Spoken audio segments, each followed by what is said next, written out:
Hello everyone and welcome back to Ruchi vlog. So कैसे हैं आप लोग? आई होप आप लोग अच्छे होंगे। सो गाइस, आज का जो वीडियो है वो बहुत ज़्यादा स्पेशल है और वो स्पेशली इस बारे में है कि अगर हम नॉर्मल डिलीवरी चाहते हैं या मेरी जैसी तो नहीं, बट हाँ कुछ ऐसी लेडीज़ हैं जिनका लास्ट वीडियो पे कमेंट आया था कि मैम हम नॉर्मल डिलीवरी चाहते हैं, क्या हमारी नॉर्मल डिलीवरी पॉसिबल है या हम नॉर्मल डिलीवरी, या आप हमारे लिए प्रे करिए कि हमारी नॉर्मल डिलीवरी हो जाए। सो देखो, प्रे करने से तो कुछ भी नहीं होता। हाँ, प्रे करने से भगवान ये है कि हमारा बच्चा, प्रे हमें ये करना चाहिए कि हम अच्छे रहें और हेल्दी रहें और हमारा बच्चा हेल्दी हो। फिर वो सी सेक्शन से होता है या नॉर्मल से होता है, दोनों से होता है, इस बात से कोई फर्क नहीं पड़ता। बस हाँ, दोनों माँ और बच्चे दोनों हेल्दी होने चाहिए। बट हाँ, फिर भी कई लड़कियों के दिमाग में ऐसी चीज़ें रहती हैं कि नहीं, हमें डिलीवरी तो नॉर्मल ही करानी है।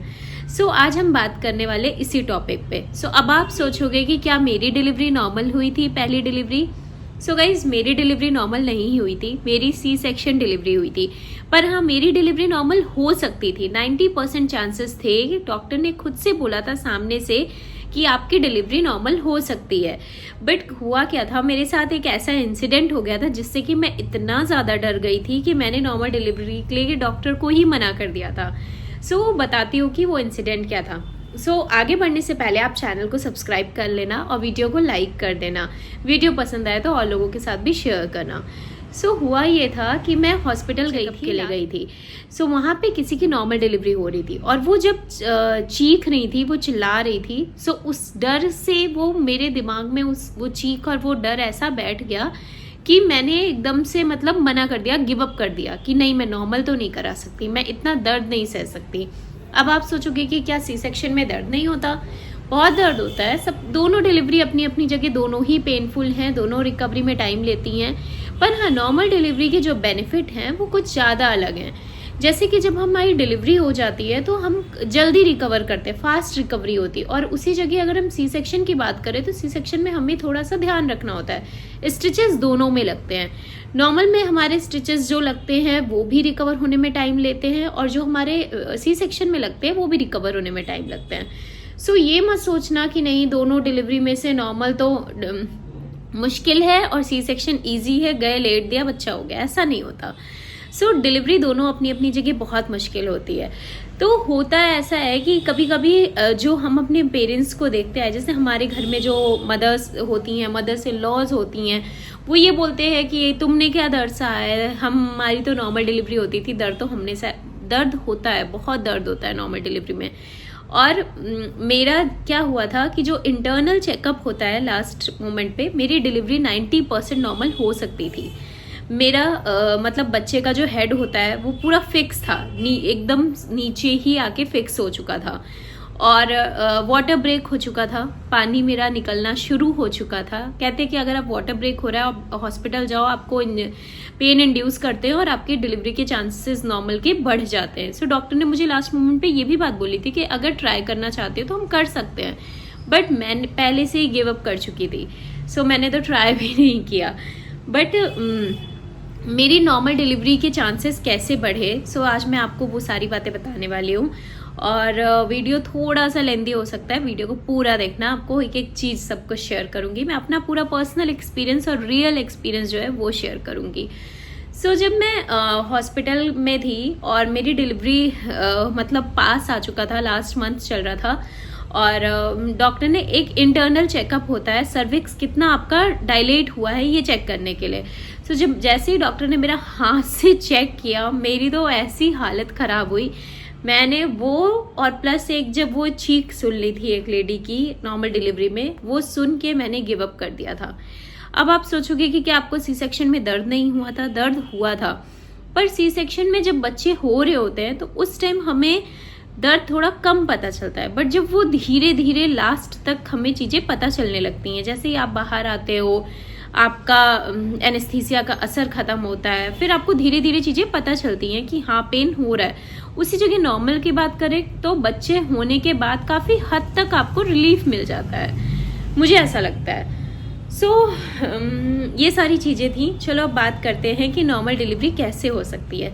सो मैं आज आपको कुछ टिप्स बताने वाली हूँ, उन चीज़ों से आपकी 90% चांसेस बढ़ जाते हैं नॉर्मल डिलीवरी के लिए। सो सबसे पहली जो टिप है वो ये है कि आपको अपनी डाइट हेल्दी रखनी है। ग्रीन वेजिटेबल्स, नट्स इंक्लूड करने हैं, जूसेस इंक्लूड करने हैं और बहुत ही अच्छी डाइट रखनी है, हेल्दी डाइट रखनी है, क्योंकि नॉर्मल डिलीवरी में भी पेन जो आपका ब्लड लॉस होता है वो बहुत ज़्यादा होता है। पेन तो नो डाउट होता ही होता है। डाइट आपको बहुत अच्छी रखनी है, डेयरी प्रोडक्ट इंक्लूड करके रखने हैं बहुत सारे। सो ये चीज़ें आपको पहली बैलेंस डाइट रखनी है। सेकंड, आपको एक्सरसाइज करनी है। अब एक्सरसाइज तो आप बोलोगे कि एक्सरसाइज मतलब किस टाइप की एक्सरसाइज। सो सबसे पहली जो वो हेल्प होती है वो बटरफ्लाई एक्सरसाइज बहुत ज़्यादा हेल्प करती है। सच में आप करके देखना बटरफ्लाई एक्सरसाइज। मैं बहुत तीम झाम वाली एक्सरसाइज नहीं बताने वाली हूँ, सिर्फ 3 चीज़ें बताने वाली हूँ, वो आप करके देखना। आपको खुद ही पता चलेगा कि आपका लास्ट मंथ तक जो है डॉक्टर खुद ही आपको बोलने लगेगी कि हाँ आपके चांसेस बढ़ रहे हैं। वॉकिंग, सबसे पहली चीज़ वॉकिंग स्टार्ट कर दो। वॉक करो 1 घंटा। अगर आप नॉर्मल डिलीवरी के लिए ट्राई कर रहे हो तो ये उनके लिए ही है ये वीडियो। सो नॉर्मल डिलीवरी में आपको वॉक खूब करना है। उसके बाद आपको बटरफ्लाई एक्सरसाइज करनी है और स्क्वैट होता है वो भी हेल्प करता है। और बाकी अगर जो लेडीज़ ये एक्सरसाइज नहीं कर पा रही हैं और वो घर के काम करती हैं तो वो भी नॉर्मल डिलीवरी में हेल्प करता है। लाइक हम पोछा मारते हैं, पोछा मारना जो होती है वो बहुत बेस्ट एक्सरसाइज है। आप यू पोछा मारते हो तो उसमें हमारे जो पैर होते हैं वो यू ऐसे फैलते हैं, तो वो भी नॉर्मल डिलीवरी में हेल्प करता है। मानना नो डाउट बेस्ट है, तो वो आपका हेल्प करने वाला है। ठीक है, फिर आपको अच्छी नींद लेनी है। आपको लास्ट मंथ जो आपका होता है बिल्कुल टेंशन फ्री रहना है। ये नहीं सोचना है कि होगी तो नॉर्मल ही डिलीवरी होगी, ऐसा नहीं है। बस ये सोचो कि जो भी होगा अच्छा होगा और भगवान की कृपा बनी रहेगी, सब अच्छा होगा।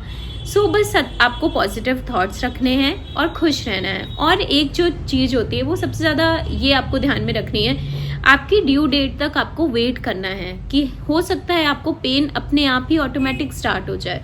तो ये नहीं कि आप पहले ही हॉस्पिटल, जैसे कि मेरी भाभी के साथ भी ऐसे ही हुआ था, उसकी नॉर्मल डिलीवरी होने की पूरी चांसेस थी पर हम लोग हॉस्पिटल समय से पहले ही पहुंच गए। तो जब आप टाइम से पहले पहुंच जाते हो ना तो डॉक्टर्स भी सोचते हैं लास्ट मंथ है तो वो आपको कोई ना कोई रीज़न दे के आपका ऑपरेशन कर देते हैं।